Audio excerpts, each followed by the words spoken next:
সত্য সত্যই তো হে হইল গিয়ে একখান চমৎকার ঘটনা। চমৎকারের কথা মুখে না উচ্চারণ করা উচিত বৌঠান। মায়ের মহিমা ক্ষুণ্ণ হয়।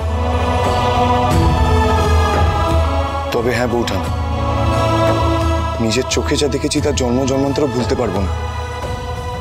যাক বাবা, আমার বোন যে অক্ষত আছে সেইটাই হইল গিয়া সব টিক্কা শান্তির কথা।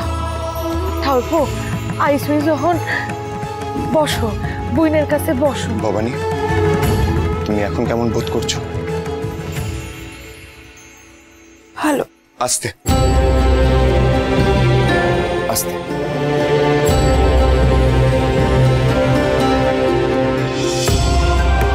তারাপীঠে কি প্রতিজ্ঞা করে এসেছেন মনে আছে তো? আগে মায়ের মূর্তি তোমার সিংহাসন ছেড়ে রাজ সিংহাসনে অধিষ্ঠান হবে। একসঙ্গে যখন কথা দিয়েছি রাজ্যাভিষেকের পরে সেই কাজ একসঙ্গে আমরা সম্পূর্ণ করব। তোমরা দুজনে কথা কও, আমি বরং গরম দুধ না না নিয়ে ওঠেন, আসি। আমি তো শুধু খোঁজ খবর নিতে এসেছিলাম। আপনি বসুন, আমি বরং বাইরে আসবো। দয়ারাম দাদা, হ্যাঁ আসুন আসুন। যুবরাজ, রঘুরাজা নিজে আসছেন রাজরানীর খোঁজ খবর নিতে। রঘুরা যাইতেছেন? দাসীরা কে কোথায় আসোস? আয় আয়, সিকের ব্যবস্থা কর, রঘুরা যাইতেছেন। আসুন আসুন রঘুরাজা, আসুন। মা এখন কেমন আছো? ব্যথা, বিশেষ কোনো দুর্বলতা কিছু আছে? দেখো, আমি কিন্তু সরাসরি মুর্শিদাবাদে কথা বলতে পারি। কলকাতাতে আমার কিছু চেনা জানা আছে, সেখানকার নাম করা কবরেজ বদ্যি। না না খুড়োমশাই, তার কোনো প্রয়োজন নেই, ধন্যবাদ।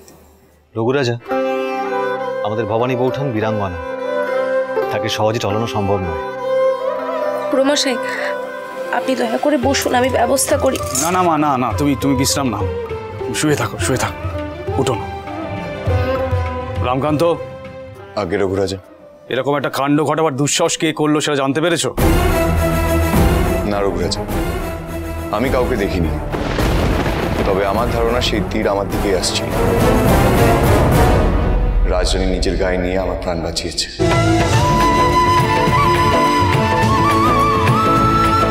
তুমি নিজের কথা কিছু না ভেবে এইভাবে ছাপিয়ে পড়লে মা। খুড়োমশাই, উনি নাটোরের যুবরাজ, শীঘ্রই রাজা হতে চলেছেন। আমি থাকতে ওনাকে কেউ প্রাণে মেরে দেবে এমন তো হতে পারে না।